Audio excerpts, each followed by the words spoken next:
It is my privilege to represent the town of Lafayette and the Beacon Skiff Orchard that is located there with its 1911 cidery, which has won a number of awards in New York State for its cider. I represent 2 or 3 other cideries in my new district. New York is the second largest apple producing state in the country and one of the great apple growing regions in the world. We have over 100 hard cider producers, and their economic impact is estimated at $1.7 billion a year. But it could be much higher than that if we could just get this bill passed through both houses and signed.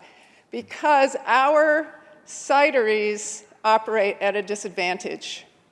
We have an interesting cider licensing law in New York State that requires that they use 100% New York State ingredients, which is a great thing. But because there's a separate cidery license, they operate on a different playing field from the cideries in California and Washington State and Oregon and Vermont, which are counted under a winery license.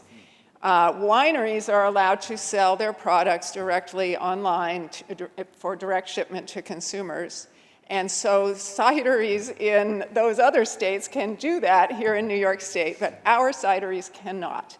So they have a real disadvantage in the marketplace. This bill will fix that, will allow them to ship directly to consumers here in New York State and elsewhere.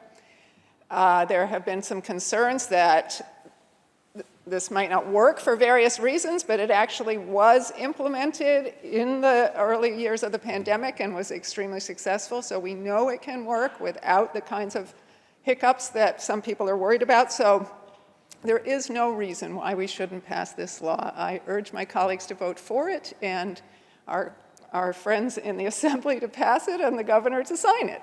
Thank you.